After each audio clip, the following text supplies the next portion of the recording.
มอนาบุญแบรนด์ไมเดียเครื่องสูตรไทยแบรนด์แท้ขนาด 4,500 บาทราคาบ่ฮอดล้านเก็บเนาะมื้อนี้พี่ๆจะมาแกะกล่องแล้วก็มาอันบ็อกให้ลูกค้าเบิ่งกันเลยว่าทางในมีระบบเซฟตี้กันอย่างไรแน่ราคานี้ขายได้แท้บ่พี่ๆจัดให้จำนวน500เครื่องมาเบิ่งนำกันก่อนแล้วก็สังเกตจังไงว่าเป็นเครื่องแบรนด์แท้สูตรไทยผ่านมาตรฐานอุตสาหกรรมนี่ให้ลูกค้าสังเกตเลยนี่มีสลักเบอร์5ตัวนี้โบเวนติดเอาได้ตัวนี้เนี่ยมาได้โรงงานเนาะและให้ลูกค้าสังเกตเบิ่งรหัสโมเดลเครื่องทางด้านข้างกล่องจังซี่มันจะบอกว่ารุ่น MWH C5Q TH วงเล็บ W ลูกค้าสามารถเซิร์ชในอินเทอร์เน็ตได้เลยตัวนี้เป็นเครื่องแบรนด์แท้สูตรไทยเนาะและก็อุปกรณ์ที่มานำเครื่องก็จะมีสายฝักบัวเบื้องน้ำออกมันจะแถมมาให้เฉพาะเบื้องน้ำออกแล้วมีวาล์วปิดเปิดน้ำนำเนาะตัวอย่าง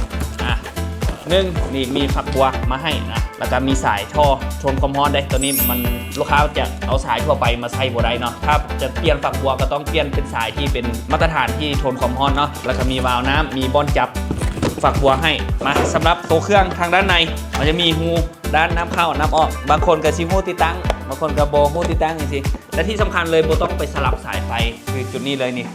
พี่ย้ำไปเลยนี่สายเนื้อสายลายครับไปสลับกันมันโบสั่งงานเฮ็ดเวียกนะหม้อต้มนี่จะเป็นแบบทองแดงนะเสียบด้านถึงนี้และทางข้างนี้จะเป็นพลาสติกเพื่อมันทนความร้อนเนาะมันจะโบซักนำความร้อนได้หลายแล้วก็ตัวนี้จะเป็นปุ่มเทสแล้วก็ปุ่มรีเซ็ตว่าเบรกเกอร์มันยังตัดไฟปกติบอเวลาที่กระแสไฟฟ้าหัวเนาะขนาด 4,500 วัตต์นี่แหงกันเลยเนาะแล้วก็ตัวนี้มันจะมีตัววัดระดับแห่งดันน้ำอยู่นี่ถ้าแห่งดันน้ำค่อยเกินอย่างเช่นมันจะโบสั่งเฮ็ดเบียกด้วยว่าอุณหภูมิมันสูงเกินมันจะตัดไฟอัตโนมัติสำหรับราคาจากปกติแมน1,999,000 กีบวันนี้พี่จัดให้เพียงแต่1,350,000 กีบราคานี้เฉพาะตัวเครื่องบนทางหลวงติดตั้งได้เครื่องใหม่มือหนึ่งทำประกัน1 ปีได้ขอบใจ